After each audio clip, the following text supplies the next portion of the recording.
How do you reclaim a voice that never fully developed? When you are in narcissistic relationships, your voice will be shaped, molded, controlled, and silenced until it is not yours anymore. This reminds me of the Disney movie The Little Mermaid, where Ariel's beautiful voice was taken away by Ursula, a very narcissistic, evil sea witch. As a recovering survivor, finding my voice and learning to use it authentically for the first time in my life has been a complicated process. And today, I want to share my experience discovering my own authentic voice. Hi, I am Raysa, a survivor of narcissistic abuse, and I have complex post-traumatic stress disorder, and you are listening to Hello Trauma Brain, a podcast where I share my experiences living with complex PTSD. My hope is this podcast can help destigmatize mental health and provide support to anyone diagnosed with C-PTSD, who thinks they might have it, or has a loved one with this diagnosis.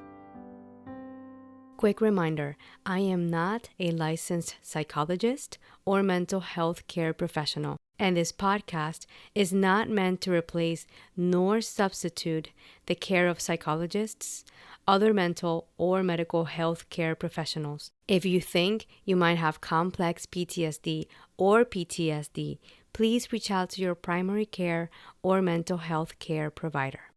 Any individuals and resources mentioned in this episode are not sponsoring Hello Trauma Brain. This episode may reference trauma or abuse, and listener discretion is advised.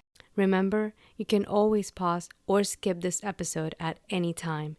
And now, let's get back to the episode.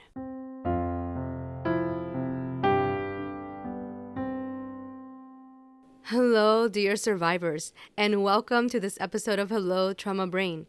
Thank you for joining me today. If you are listening on YouTube, a gentle reminder to hit the like button and subscribe to let me know this episode was helpful. So, quick announcement. We are approaching the end of Season 1 of Hello Trauma Brain. I will be taking a hiatus for the summer once the season ends, and will return closer to the fall for Season 2 of Hello Trauma Brain with more healing, growing, interviews, and solo episodes.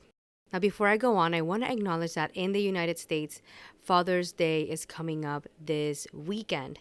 And similarly to last month, I want to acknowledge that for some of you, Father's Day might be a very complicated holiday. And seeing the advertisements, the email blasts, the social media posts of the wonderful fathers out there can be triggering for some of you. And if that is the case, I want to give you permission to skip and opt out of any of that content. I also want to offer you a few things. You can celebrate a father that you know that is a good father on that day. You can celebrate yourself. I'm personally celebrating the father inside of me that has been working with my inner mother to reparent my inner kiddo. And if any of these options still don't sound good to you or resonate, you can treat this Sunday like just any other Sunday. You know, these holidays tend to be so hard for people whose abusers, are being commemorated on these days. And if that is what's happening for you, I want to tell you that I see you, I hear you. You are so not alone, and I'm just heartbroken that you are in that situation, because I feel like no one should be. However, that's not the reality for a lot of people, and I don't want you to feel like you're doing something wrong. Like, if you are in this situation, it was not your fault, and it is not your fault that you're having these feelings right now, and it's okay to have them. It's okay to feel what you're feeling. Now, quick check-in. This week I am learning, I'm trying not to let the memories of the special occasions, birthdays of abusive people, get in the way of me living my life. In the past, when I remember that like so-and-so's birthday is coming up, I tend to like avoid doing like big or special things for myself, because I don't want them to get conditioned with that occasion, with that birthday. And that's led to a lot of avoidance in my life throughout the years. And it's interesting, like some of these people whose birthdays I still remember, like they have not been in my life for so long, yet I still remember those dates. I do tend to have a good memory with dates, which doesn't help. And I don't know, like I just I wish I would forget, but I'm trying to sit with just accepting that that's where I'm at. It's, instead of doing what I usually do, which is avoid doing the things or trying to like forget it. Oh man, as hard as it sounds and as hard as it is, I'm trying to sit with, okay, it's just a memory. It's just remembering, something. It doesn't mean anything to me anymore. I don't have to celebrate it. And even with this episode, given how close it is to my heart, for a moment I thought it didn't fall where it is planned. It just kind of came to me, and then I realized that it's close to or around a certain old occasion that I used to celebrate. And I thought about moving it for a second so it wouldn't fall, in that time frame. And then I was like, no, no, no, no, no. Like, we need to work on this. Like, avoidance is not going to help me. It's something that I need to work on. I can appreciate that the underlying motivation of that avoidance is to reduce my anxiety and make the overwhelm go away. That is a short-term solution that has not yielded great results for me in the long term. So in an effort to not keep reinforcing the avoidance and giving the abuser power, I'm going to honor taking my power back, and I will move forward with releasing this episode when I release it, and conditioning a new thing with this time frame, which is when this episode came out, or other things that I might do in the future. I'm doing the thing, but I want to point out it still it still doesn't feel great. I still have that. Even as I'm saying this right now, I still feel like my brain is like working extra hard to like reconcile that I'm doing this anyway, and not just caving in and making it go away by avoiding it. Because the short-term relief is huge, when I reduce that pressure. But the problem is that, if I keep doing this over and over, as I have been for years, it really limits my life. It limits what I can do. And I don't want to give these people power anymore. I'm working really hard on that. So yeah, as hard as it sounds, I'm gonna do it. Even with all the stuff that's going on inside my brain right now. Oh, okay. I will admit that probably the fact that I'm feeling a lot of anxiety today is not helping, but I'm gonna try to sit with it and just keep going, regardless of the fact that all these things are happening simultaneously. Because and that's another thing I'm working on. I'm trying to work on just doing the thing. It doesn't have to be a perfect mindset, time frame, feeling, moment, day, week, whatnot. Anyone out there who also struggles with this, let me know. Reach out, please. I feel like sometimes I get caught in thinking that I'm the only one going through this, and it tends to be when I open up about it that somebody else goes, "Oh, me too," and then I go, "Oh, are you kidding me? Really? Like, how many of us are living like this out there, honestly?" And yeah, if you are one of those people, may this be that Me Too moment for you too, and I hope it helps you not feel alone. Okay, so today I would like to talk about my relationship with my voice. And I'm going to have a bit of a timeline outlined here. I'm going to try to give you kind of like the rundown of, how things have evolved with my voice. And for any listeners that are familiar with me as a singer out there, a lot of this stuff might be a bit of a surprise to you. And for those of you that are not familiar with that, let me start there. So I'm a professional singer, and when you see me, or at least what I get from people, coming up to me to talk to me after gigs, what I know. So I come across as this confident, talented singer that's not afraid of anything, on stage doing this really scary thing that a lot of people consider, something they wouldn't do. And here I am doing it, and I really sell it. I'll give that to myself. I'm good at it. I've been doing it for many years, and yet I that is just almost like a masked facade in a way. Like it's authentic. I'm having a good time out there. I am enjoying myself, but I'm really not that confident in my day-to-day life. Put it that way. I have tons of things that I struggle with. I can only handle being around people so much. I'm kind of like an ambivert. I can. The more I heal, the more introverted I become. That's what I've been finding, and yeah, I though singing does bring a sense of comfort because I have become more comfortable on stage as the years have gone by. Yeah, I still struggle with with confidence issues and all the things. So let's rewind. Let me tell you the story about how my singing voice was discovered. Start there. And today, most of this is going to be focused on my singing voice and the singing trauma that I've been through. So my singing voice was discovered. Basically, what happened was my mom got rear-ended by someone in school, and the person who rear-ended my mom did not have insurance. And basically, what they did was the person who rear-ended my mom had a friend who was a mechanic and could fix the damages in our car, and I forget if she was gonna pay them a discount or pay for parts or if they were doing it as a favor to her. I guess it doesn't matter. I guess what mattered was that we were gonna get the car fixed, and she was gonna take care of it.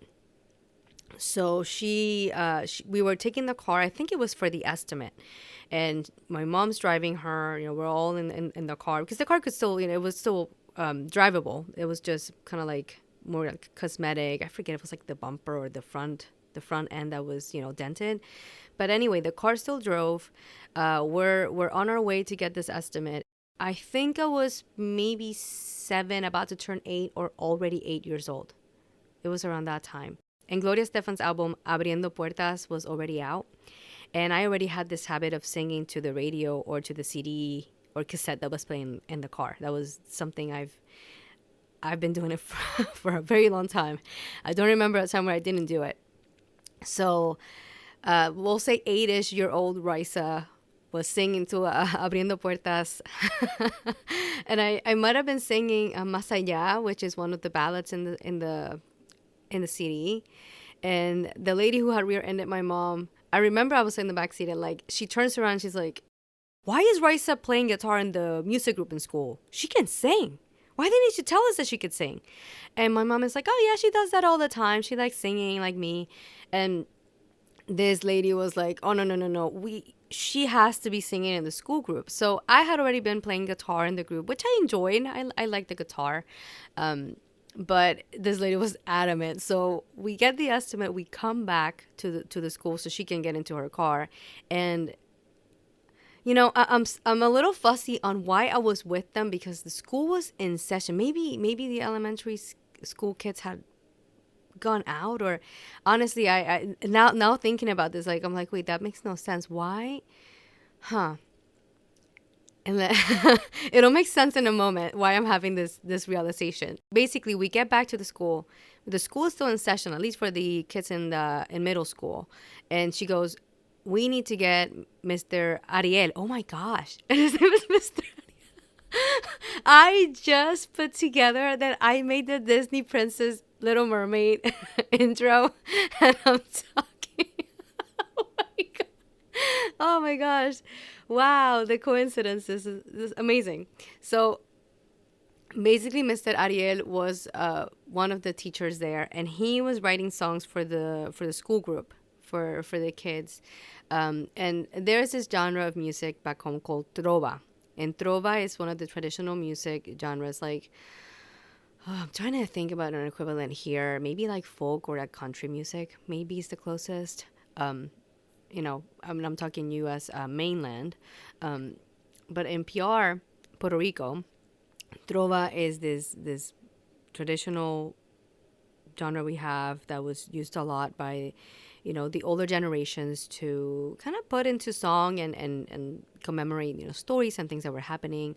And it has a very specific rhyme scheme. There are like competitions, some people who like do improvisations, like they'll get like the last line, like drawn out of a hat, and then they have to like craft the whole verse. And because of the specific rhyme scheme, like, that last line will determine how everything else will go. And it's fascinating. People, it's a gift for those people that can do these competitions, and they do an excellent job at that. Kind of like when, people are doing like freestyling here, and they'll get like, a topic or something, and then they just make up the thing on the go. Like that's really what I'm talking about. But it's not only improvised, like you can pre-write those songs ahead of time. And Mr. Ariel was writing for basically for the kids that were in school singing trova. And they basically pulled him out of the classroom. Like we get back, this lady goes into the classroom and is like, can you come out here for a moment? You need to hear this girl. And they have me sing. And I remember singing Más Allá by Gloria Estefan. And he's like looking at me, and everybody's looking at me. And he's like, oh no, why is she's gotta sing for the competition coming up. And he's like, I'll write a song for her. We'll get her on the competition. And I want to say, this competition was like, if I remember correctly, it was like a week from when I was, like a week from then. So I had like about a week or so, maybe 2 weeks, to memorize and learn this song that was going to be written for me so I could go compete in this trova competition that they have every year. And it starts with like the locals, then the regionals, and then the nationals, right, like around the island. And oh man, so coincidentally, I got my first gray hair around the age of 8. So I want to say it had something to do with how much anxiety this ramped up for me. All of a sudden, I'm getting introduced to all these people. I am not going to be playing guitar anymore. I'm going to be singing now. And I did enjoy singing. Singing was something I liked doing. But the anxiety of memorizing lyrics, that was one of the most overwhelming things for me. And it really caused a lot of anxiety. The fear that I would forget. And because it's so specific, if you screw up a line, then it's going to throw the whole rest of the scheme, rhyme scheme off. And I was 8. I was not going to be able to improvise my way out of that. And they would know, the judges would know. And gosh, it was just overwhelming. It was really overwhelming. And I started getting introduced to all these people that were coaching me on how to sing and how to perform and what to do. And you got to memorize this thing, and all this pressure, that I was representing my school now on this thing. And I think I got to like regionals that year. And then I didn't get past that. Like, I don't think I did very well that year. In previous years, I made it to nationals. I want to say I was like, oh gosh, I'm getting it confused. I also have done chess competitions. Like I did it one year, so I'm a little fuzzy on the details. But if I remember correctly, I might have been 9th in the island the one year for the singing trova competition. Basically, through that whole thing, I met a bunch of other people, and eventually I got recruited to be in these children's singing groups, and everything happened pretty quick. Like between the ages of 8 and 11, 12ish. I joined 2 different children's groups. We were gigging around the island, so I had like gigs, and some of them I got paid for. Later on, we found out that some of the free ones we did that we were told by the person booking them were free. Apparently, we did get paid. They did pay the person booking them for the gig. He just didn't give us, the kids, any of the cuts. They just kept the money, and I recorded albums, like 2 songs in an album, or like backups for some of the other songs. And, we would promote the album, and like we did concerts with well-known singers in the island. There was even like I won't mention the name of the album because I learned a few years ago that there was like a whole legal dispute over the songwriting, and who wrote the song sued the people who claimed they wrote the song, and it was like a whole thing, and the album got pulled, and now they're not selling it anymore. But yeah, I recorded in a studio. I did radio, television, and because trova was, so another thing about trova is it's popular during the Christmas time, and that's like a huge thing. People who love trova are always pushing, like, why are we only doing it during the Christmas time? They should be all year round. This is part of our culture. But it tends to be like it's considered by a lot of people something they listen to during the holidays. It is beautiful music. I do agree that it should be played all year long, but because Trova was, more gigs during the Christmas time, that meant that, some of my Christmases and my Three Kings Day, I got to open the presents and like take the favorite one that I had to, go be at a radio station by 6 a.m. so we could start singing and doing interviews, by the time they would start airing the news, the news show or whatever the heck we were doing. Yeah, I learned a lot. I think what killed me the most was the anxiety about forgetting lyrics. That really drove a lot of performance anxiety for all those years, especially as the shows got bigger. I sang in front of a lot of people sometimes, and like I'm talking hundreds of people here. And when you're a kid and you see that sea of people, it's nerve-wracking. It really is. And a lot of the people that I got exposed during that time, like there was a lot of scrutiny over how I sang. Like I would get off the stage and feel so relieved that I didn't forget the lyrics. And it would be a period of peace. And some of the abusive people that I had around me at that time, like they got a lot of supply from it.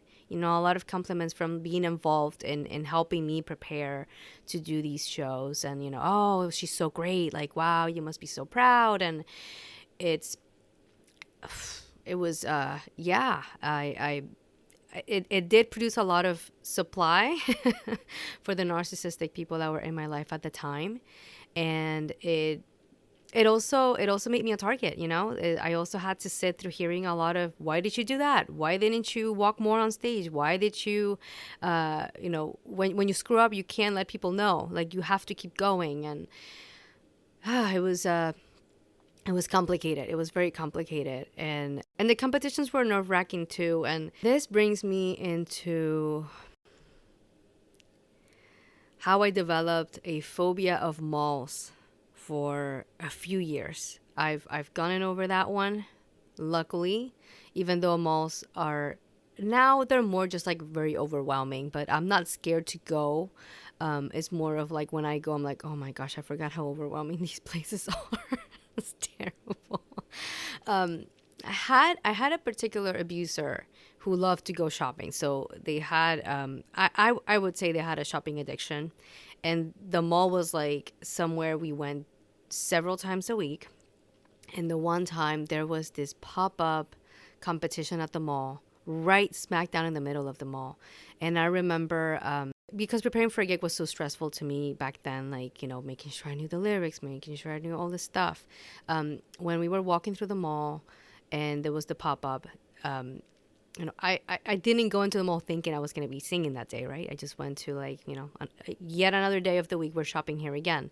And the person that I was, the abuser that I was with, they were like, oh, you got to get in there. We're going to get, you're going to get the first place. Let's do it. And I'm like, no, I don't want to. And I don't know why. I was really adamant that day. It's like, I really don't want to. And I stood my ground. And I must have been like, I don't know how old I was, maybe 12 or something like that. And they're like, no, you got to do it. And I'm like, no, I really don't want to. I don't want to. And I really, really became distressed. And they're like, okay, we're not going to do it. But next time there's a pop-up in a mall, you're going to sing. Because you would wipe, like, those kids are terrible. Like, you would get first place. And that did it for years. I'm talking years. I'm talking maybe till I was 18 or 19 or 20. So what, about 8 years of my life, I was terrified to go to the mall every single time. Basically, going to the mall, from the moment I found out we were going to the mall, I would go into a whole anxiety, panic, OCD thing. That's when I can remember my OCD rituals starting. And I will do all these rituals of repeating in my head over and over. It's going to be okay. There's not going to be a pop-up. It's going to be okay. It's not going to be a pop-up. If there's one, I'll just sing it. I'll just do it. It's okay. But this would take so long. And I would be so anxious. I would be anxious in the car right there. And then I would get to the mall and I would be so anxious and hypervigilant. Can I hear any music from the distance? And I was not at peace and relaxed until we had walked through the whole mall and I could make sure that there was not any pop-up competitions there. Once we got through the mall and I was like, okay, oh, there's nothing here. It's just a regular day. mall. Or if there was something, it was something else, like the bunny taking pictures with the kids or some other BS. Once I made sure, okay, there's no pop-up singing competition or karaoke or something that I can get pulled into doing, then I would relax, and then I would finally enjoy the rest of the day at the mall. This went on for years. And again, let me remind you, I was taken to the mall a lot, a few times a week, at least once a week, if not more. The mall got better for me once I moved away and I was not around this certain person. And the mall just, it was up to me. If they're not with me, even throughout those years, if that person wasn't with me, I was okay. And I guess that's the difference, right? It was the phobia was not so much the mall. It was thinking back to it was really the person, and being scared that I would have no control over when I could sing or when I could opt out of singing. Yeah, then another thing that bothered me when I was little was, and it got old very fast, was people didn't know me. People knew me as the girl that sang. That was a really popular thing. Like if I met someone, I'd be like, "Oh, you're that girl that sings. Yeah, I've seen you singing around. I saw you at the festival, or I saw you at the church, or I saw you whatever. I saw you on TV," and they didn't even know my name. They didn't know anything about me. I was just the girl that sang. That was my nickname. In Spanish, I grew up speaking Spanish, so they would call me La Nena que Canta. That was me. The next time I remember having some more extra trauma related to my singing and how it distorted my identity was I basically ended up being able to attend this private high school. It was a bilingual high school. That's where I learned a lot of my English. There's a lot of motorcycles driving by today. I'm just going to keep going because if I keep waiting for them to drive by, I'm never going to finish this episode. So don't mind them. So yeah, I basically in this high school when I started, I started there in 10th grade. This was a high school for wealthy kids, put it that way, and I was not a wealthy kid, but basically I got sponsored to attend. That first year was really rough, and I got bullied during that year, and that's a whole episode for, I guess, now season 2. But the reason I'm bringing this up is, it was a struggle. I got rejected by a lot of kids. It was really hard to make friends. Like a lot of those kids didn't want anything to do with me. Some did. Some were really nice and kind, but there were few. There were very, very few. And then there was a music fest towards the end of the year, and I signed up to sing. I was actually in the music group in school too. Like I was taking band, and I sang "My Immortal" by Evanescence. And that was my first time playing piano and singing at the same time. And some of the other kids from band, we did the version where like it's pretty much me singing in the piano, like most of the song, and then there's the bridge, and then the whole band comes in. And it was really cool. It was really cool, and I had this like cool like emo punkish black and pink dress, and it was cool. It was like I was really looking forward to singing this, and I did the song, and I remember coming off stage, and all of a sudden, like a lot of the kids that had no interest in me were coming up, blown away, and now they wanted to be friends with me or talk to me, and or sing with me, and it hit me then. That was the time when I realized, oh, they don't actually want to be friends because of me. They want to be friends with me because I can sing. And it broke my heart. And for a bit now, this is 10th grade, right? So for the rest of my high school career time, I really took that in. I really took that my value was not in who I was. It was in my singing. And I still sang. I was taking singing lessons. And, with my singing lessons, I got a little bit more autonomy over what I wanted to sing. Like, My Immortal, I chose that. I love that song. But even then, sometimes with the recitals, like, the teacher would pick for me, what song I was going to do based on the theme that the teachers had picked and whatnot. Man. Comes back. It comes back. So, yeah, I started to get my identity distorted. It was high school was a struggle. Then I got to college, and I moved to Pennsylvania, and I'm going to this college, and I'm by myself for the first time in my life. And I remember auditioning for the a cappella group, and I did not get in. Didn't get in. And I took it as a sign. I took it as a sign that the world was telling me that my time for singing was over. And I took it as an opportunity to try out and test out whether people would like me for myself or because I could sing. So, though looking back, I was still singing at the dorm. If I heard music, I was still humming and stuff. So I think people still figured out I could sing. I was not really telling people I could sing. I was like, you know what? I'm not going to tell anyone I can sing. I did get into the college course, but in a sea of 120-ish people, only the people around me could pick up that I could sing. But nobody could come to a show and go, oh my gosh, Raysa, you were incredible. Like it was, when you're hearing 120 people, you cannot pick up my voice from there. So that worked. I still was able to sing through that. But in terms of my solo singing, I was like, okay, I'm not going to tell anybody I sing. I'm not going to be singing anything on my own. I want to find out, can I manage to make friends and keep them and have them become interested in me? Spoiler alert, what I discovered was yes. I made tons of friends in college. I loved college. College was great. It healed my relationship with the educational and academic system, because let me tell you, high school did a number, but college healed a lot of that. And yeah, I had a great time meeting people, and we were interested in each other for our likes, for who we were, and I learned that people really liked me. A lot of people who would meet me, like they were delighted to be around me, and it really felt good. It really felt good to feel seen and to actually have people know me by Raysa, not la nena que canta. Raysa, not because I could sing, not because they had seen me somewhere and they were blown away by the singing skills, because of me. The interesting thing is, as much as I try to get away from singing has always come back to reel me back in.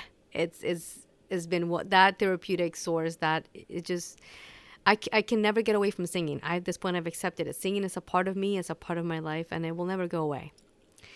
So 2 years later, junior year, after I helped some other people get into this one a cappella group I didn't get into, one of those people signed me up and just literally came up to me. They're like, I signed you up for auditions. You're auditioning tomorrow at 4. Be there.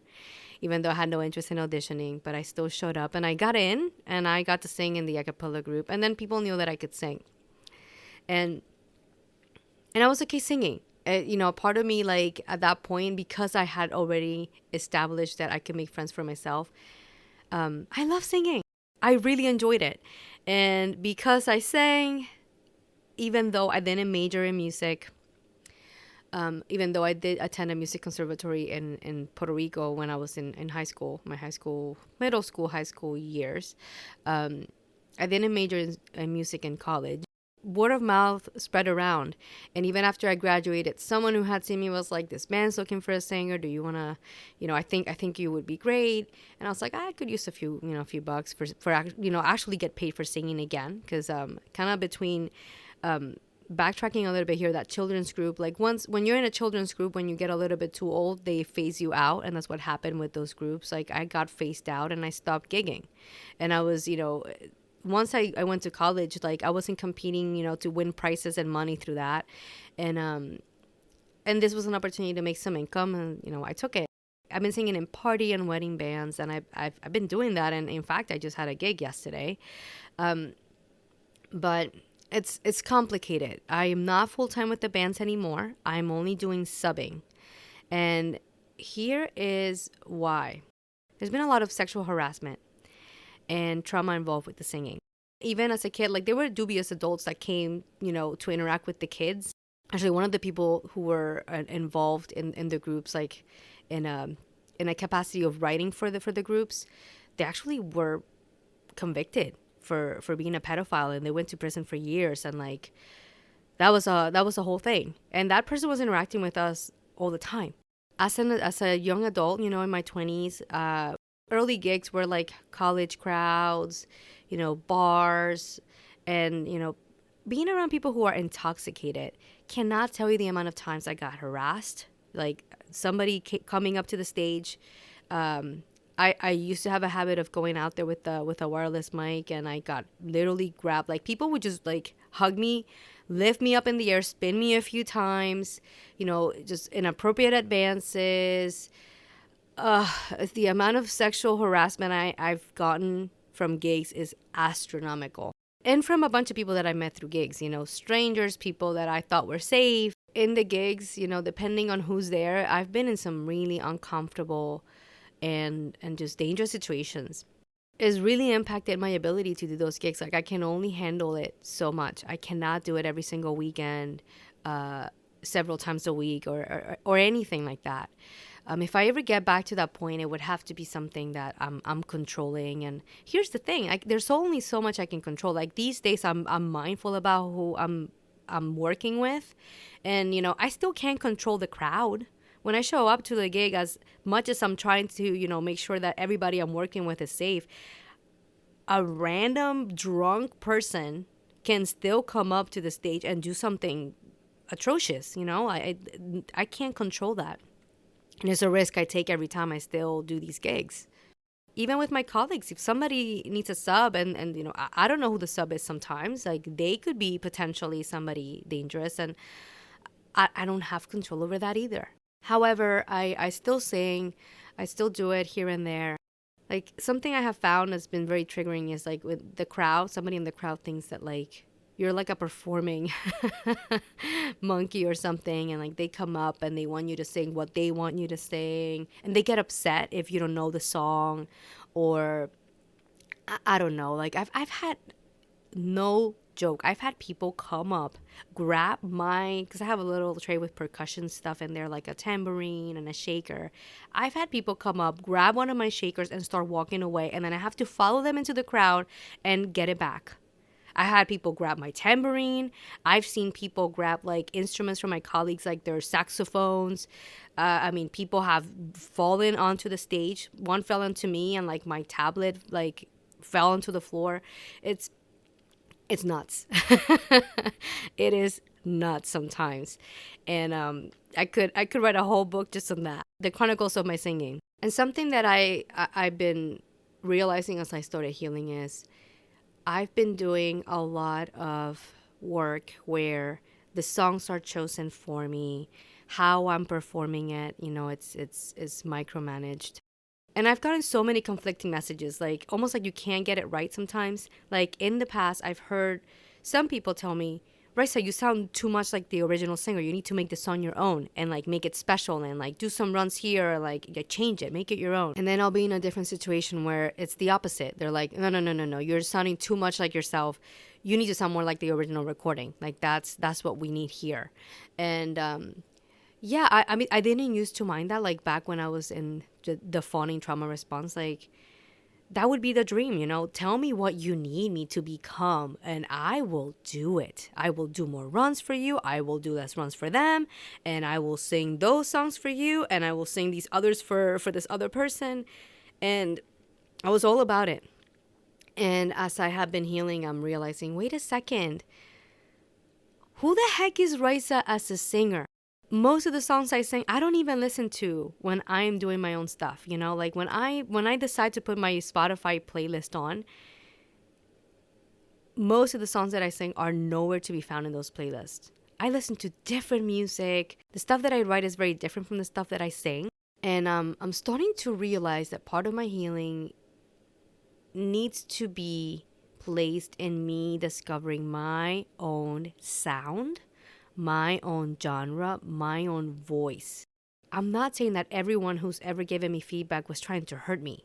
I mean, some of those people, they were. Some other people, they were just telling me what they wanted. They're hiring me. They're in charge of the thing, and this is what they want, and they have all the right to ask for that, right? Same goes in studio work. When you're doing studio work for somebody else's song, they're supposed to tell you what they want. That's the whole point. They're hiring you for that, right? I'm not saying all these people were out to get me. What I'm saying is, in this phase of my life where I am right now, I need to take a step back from doing work where I am being severely micromanaged. And the reason is because I have trauma around it. The reason is a lot has been done with the micromanaging to the point where I didn't fully develop my own voice. And in order to find out what that voice is, I need to focus on me. And that is one of the reasons I'm not gigging full time. That, and also the fact that it was a lot. It's a lot easier to work 40 hours during the week and then do an extra 20 gigging, when you're in your 20s, maybe early 30s. But I'm heading towards the late 30s at this point. And I'm exhausted, I just did a gig yesterday, and like having the Sunday to recover is real. Now here's the thing, everything in excess, everything can be harmful, even a good thing. It has been good for me to take a step back from gigging all the time. It has been. And also, I just gigged yesterday, and I remembered when I was on that little stage singing, how much I love it, how beneficial it is for my mental health, for my body, for my soul to sing. I was smiling, I was dancing, I was singing, I was really enjoying it. I was like, this is also really good for me. I can't just quit singing completely, like I gotta sing. And that's where I'm at right now. I am in the process of figuring out how can I sing in a way that serves me and feels good to me. And I have not been doing a great job with the songwriting because my life has been chaotic this year so far. I'm planning on getting back to that because I really want to finish writing the songs that I'm working on. I think that's going to be a big part of my healing. And even another way I've been healing my relationship with singing is through an Instagram account I created called Traumatized Singer. And it's the name of this episode. And I've been doing little things there, like, and if you heard episode 33, Wishes, Tiny Habits invited people to write one of the verses to their song. And I took that invitation. That was fun. And recently Emma Harner posted like an instrumental of a cover called The Gold by the Manchester Orchestra. And I took that invitation too. And it's just been for me, like singing harmonies to other artists. Like I have one with Noah Kahan and Mark Sibilia. And it's just been for me. It's just been for me to get to sing the songs that I love and experiment with my voice and I hear it back and be like, oh, I like what I did there. That feels like me, and other things I'm like, I don't know. But so far everything that I've done feels like me right now. So we'll see how that evolves. And I think it's good to have it all in one place and I can look back to it too. And I'll link that if you wanna hear my experiments so far, and we'll see where that goes, honestly. So the other way I've healed my voice, and this is a very different way I was not expecting at all, was through this podcast. I've considered my singing voice a good one that I get compliments on constantly, and I've known I'm a good singer. I'm not the best singer out there, but I'm not bad. I'm pretty good. What I did not expect was hearing compliments about my speaking voice.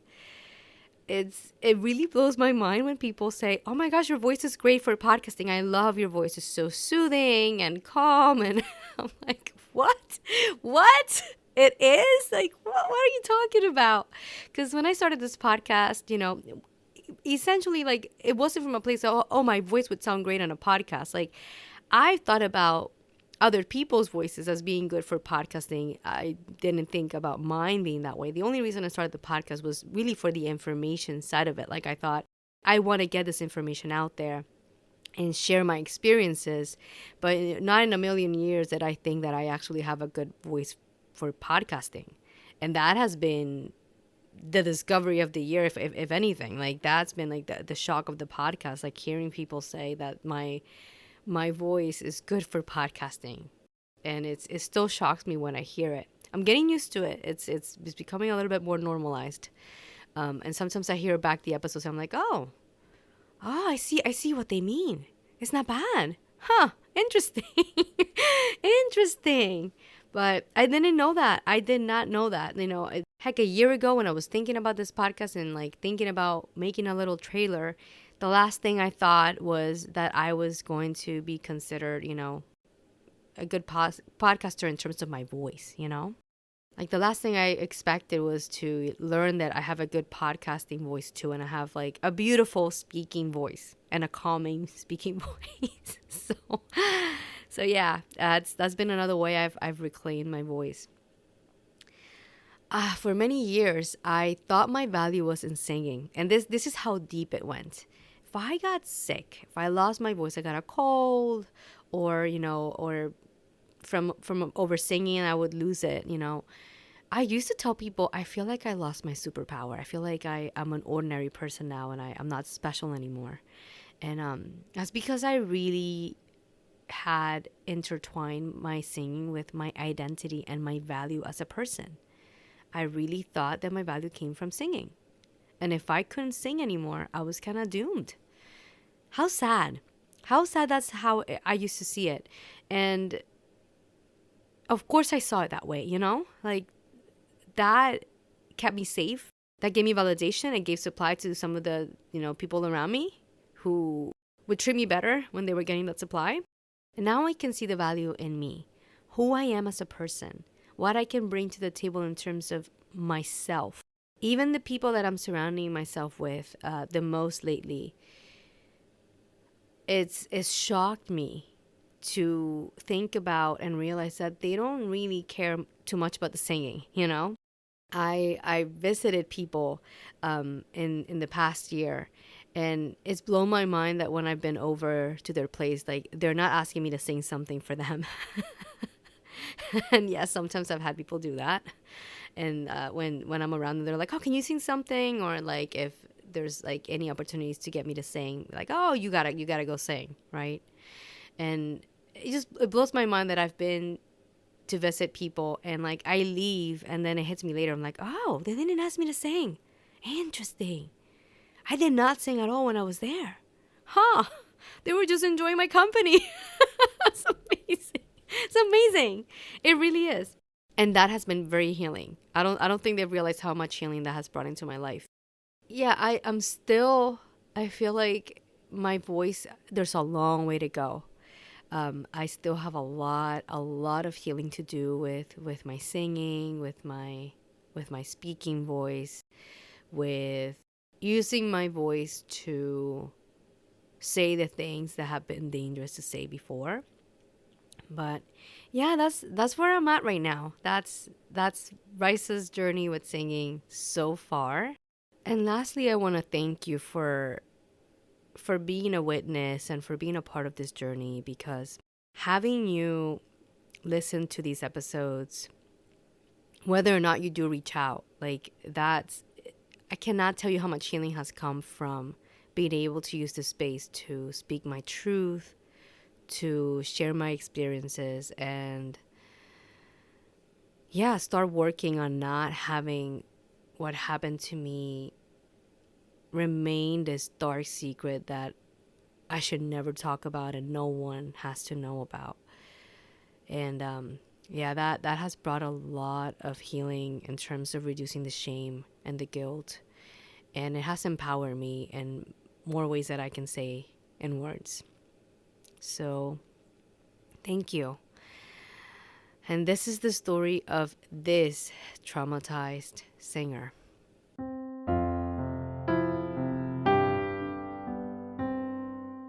In this week's healing invitation, I want to offer you a few things to reflect about.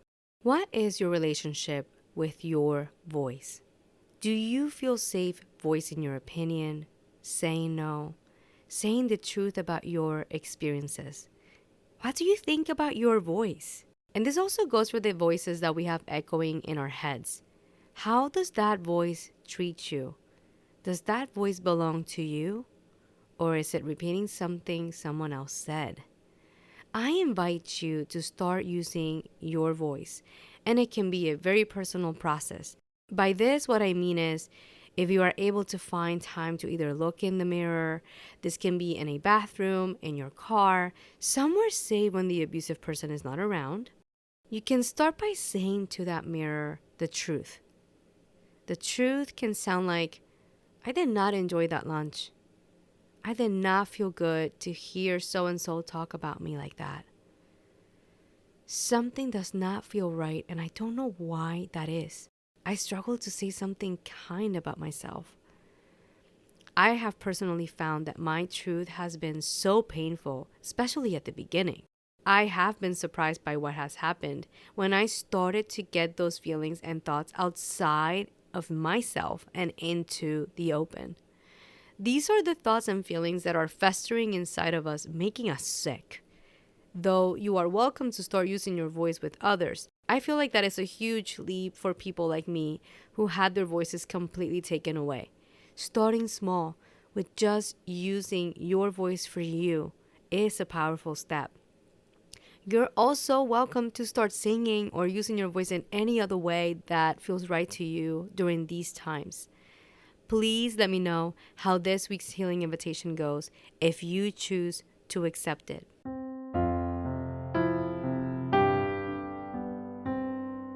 Before we wrap up this episode, all music and production is courtesy of yours truly.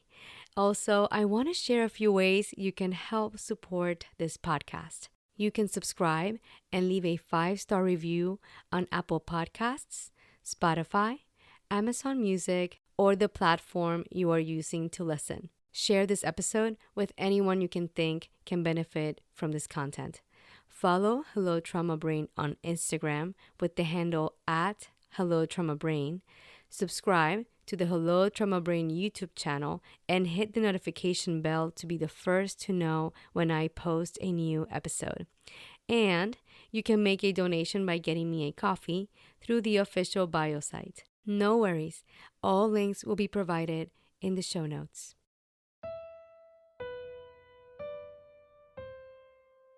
Thank you for joining me today. I hope you found this episode helpful. I wish you the best as you heal your relationship with your voice.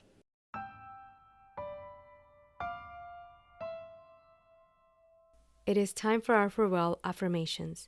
You are welcome to repeat after me. I am enough. I am lovable. And I deserve to heal. I wish you a gentle week and thank you for listening.